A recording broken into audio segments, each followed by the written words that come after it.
महाराष्ट्र राज्यातील सर्व नागरिकांसाठी 16,000 रुपये अनुदानाची नवीन योजना लागू करण्यात आली आहे।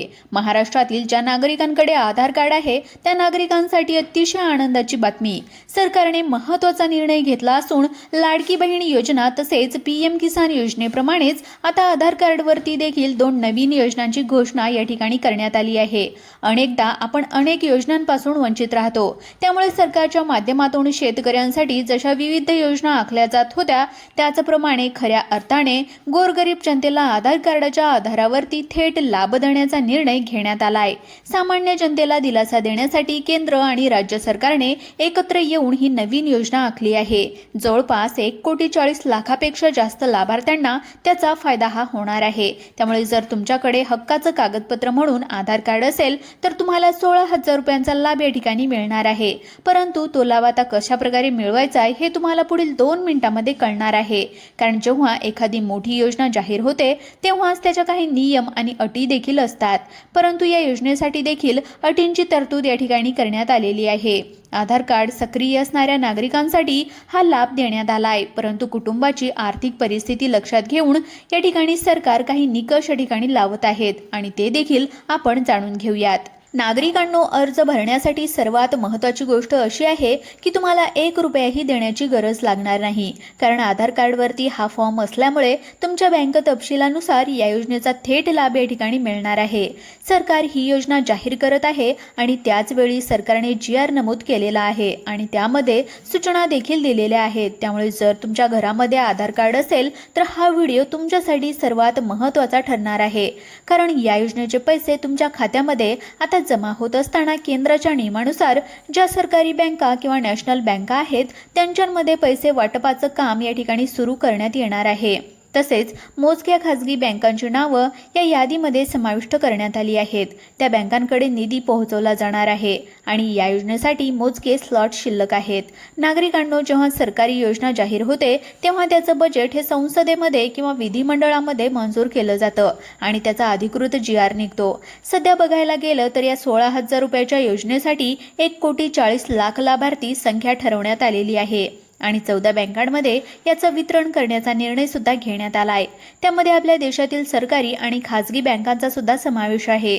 त्यामुळे 16,000 रुपयाची रक्कम ही थेट तुमच्या खात्यावर डिजिटल पद्धतीने या ठिकाणी आता जमा होणार आहे। त्यामुळे तुम्हाला कोणत्या बँकेतून पैसे मिळणार आहेत हे देखील जाणून घ्या। ज्यांच्याकडे बँकेची खाते आहेत त्यांच्या खात्यामध्ये पैसे जमा होण्याची शक्यता आहे, परंतु तुमचा अर्ज मंजूर झालेला आहे का नाही याचं देखील व्हेरिफिकेशन शेतकरी बांधवांना जसं नमो शेतकरी योजनेचे पैसे मिळतात ते डायरेक्ट बेनिफिट ट्रान्सफरच्या माध्यमातून मिळत असतात, तसेच याचे देखील पैसे तुम्हाला डायरेक्ट बेनिफिट ट्रान्सफरच्या माध्यमातूनच या ठिकाणी मिळणार आहेत। सरकारने यासाठी सरकारी आणि खाजगी बँकांमध्ये निधीची टक्केवारी निश्चित केली आहे। तांत्रिकदृष्ट्या सरकारी बँकांमध्ये या निधीचं वितरण हे साधारणपणे 70 ते 80% असणार आहे, कारण ग्रामीण भागांमध्ये या बँकांचे जाळे मोठे आहेत, तर खाजगी बँकांमध्ये 20 ते 30% ही रक्कम जमा होणार आहे। ग्रामीण भागातील गोरगरीब जनतेला आणि नागरिकांना थेट गावापर्यंत हे लाभ पोहोचले जाणार आहेत। ज्यांच्याकडे आधार कार्ड आहे त्यांना हे पैसे मिळणार आहेत आणि फक्त आधार कार्ड असून चालणार नाही, तर यासोबतच आणखीन पात्रतेची कागदपत्रे या ठिकाणी असायला हवीत। नागरिकांनो, पंतप्रधान नरेंद्र मोदी आणि राज्याचे मुख्यमंत्री यांनी गोरगरीब जनतेसाठी हा सर्वात मोठा निर्णय घेतलाय। महागाईने आणि गॅस सिलेंडरच्या वाढलेल्या किमतीमुळे सामान्य जनतेचे घरगुती बजेट कोलमडलं होतं आणि खाण्याच्या तेलाचे भाव देखील अगदी वाढले होते। अशाच वेळी सामान्य जनतेला काहीतरी ठोस मदत मिळावी म्हणून या योजनेचा मुख्य उद्देश ठरवण्यात आला। शेतकऱ्यांना पीक विमा मिळतो आणि नमो शेतकरी योजनेचे पैसेही मिळतात, पण ज्यांच्याकडे जमीन नाही, जे मजूर आहेत त्यांच्या आर्थिक परिस्थितीचा आधार देण्यासाठी 16,000 रुपयाचा मास्टर प्लॅन योजना लागू करण्यामध्ये आलेली आहे। पंतप्रधान नरेंद्र मोदी साहेबांच्या अध्यक्षतेखाली नुकतीच एक उच्चस्तरीय बैठक पार पडली आहे आणि या बैठकीमध्ये मोदी साहेबांनी या योजनेची घोषणा केलेली आहे। पण पहिल्या टप्प्यासाठी संपूर्ण महाराष्ट्रातून फक्त 10 जिल्ह्यांचीच निवड या ठिकाणी करण्यात आली आहे. सरकारचा अधिकृत GR या ठिकाणी जाहीर करण्यात आला आहे. त्यामुळे ही योजना लागू होत आहे. परंतु या योजनेसाठी सरकारने हजारो कोटी रुपयांचा प्रचंड निधी मंजूर केला आहे आणि याचं ट्रान्सफर हे डिजिटल पद्धतीने होत आहे. पण हा GR जेव्हा राज्य सरकारने जाहीर केला तेव्हा त्यामध्ये एक महत्त्वाचा नियम वाढवण्यात आला आणि पहिल्या टप्प्यामधील जिल्ह्यांची निवड या ठिकाणी झालेली आहे. तेथे नियम लागू होत असून महाराष्ट्रातील 36 जिल्ह्यांपैकी 10 जिल्हे यासाठी पात्र ठरवण्यात आले आहेत. मग ग्रामीण भागातील मजुरांची संख्या तसेच आर्थिक दुर्बल घटकांचे प्रमाण लक्षात घेऊन सरकारने जिल्ह्यांची निवड केली. त्याचबरोबर एकूण 14 बँकांमध्ये या निधी वितरणाचे आदेश देखील देण्यात आले आहेत. शेतकरी बांधवांनो तसेच सामान्य नागरिकांनो, तुमच्याकडे आधार कार्ड सक्रिय असेल आणि ते बँक खात्याशी लिंक असेल तर तुमच्यासाठी ही बातमी महत्त्वाची ठरणार आहे. ही योजना फक्त अशा कुटुंबासाठी आहे की जे अल्पभूधारक आहेत. पहिल्या टप्प्यासाठी महाराष्ट्रातील जिल्ह्यांमध्ये याचं वितरण होत असताना जो काही तिसरा मुख्य भाग लक्षात घेतला गेला आहे तर तो म्हणजे दुष्काळ भाग आणि महागाईचा फटका. ज्या जिल्ह्यांमध्ये जास्त बसलेला आहे असे 5 जिल्हे आणि उर्वरित 5 जिल्हे अशी कामगारांची संख्या अशा 10 जिल्ह्यांची निवड या ठिकाणी सर्वात आधी केली गेली आहे. पण एक गोष्ट लक्षात ठेवा की मोदी साहेबांनी जो काय मास्टर प्लॅन लागू केलाय त्यामध्ये 14 बँकाची निवड या ठिकाणी करण्यात आली आहे. त्यातल्या 10 प्रमुख सरकारी बँका आणि 4 मोठ्या खासगी बँका यामध्ये सरकारने निधी पाठवला आहे.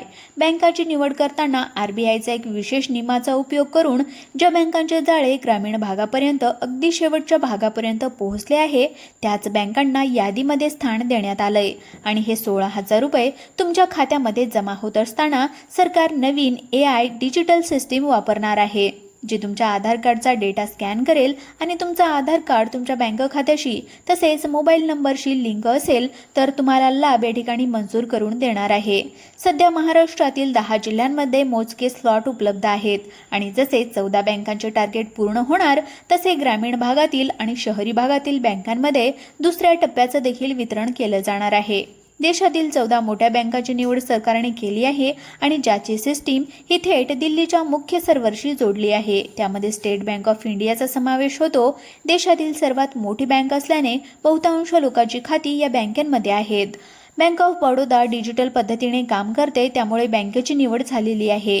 बँक ऑफ महाराष्ट्रामध्ये वितरण पार पडणार आहे.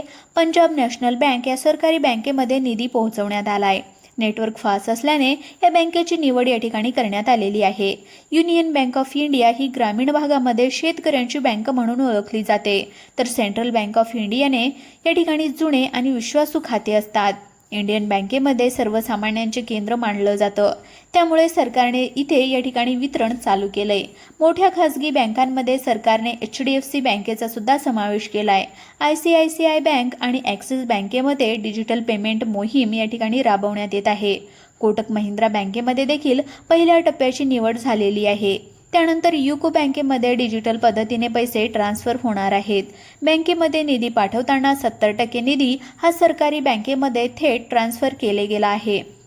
आशा आहे की तुम्हाला आजचा व्हिडिओ नक्कीच आवडलेला असेल. जर व्हिडिओ आवडला असेल तर तुमचा एक लाईक माझ्यासाठी खूप महत्त्वाचा आहे. त्यामुळे पटकन लाईक करा आणि हो अशाच मजेदार उपयुक्त व्हिडिओसाठी चॅनलला नक्की सबस्क्राईब करा. भेटूया पुढच्या व्हिडिओमध्ये. तोपर्यंत काळजी घ्या. धन्यवाद.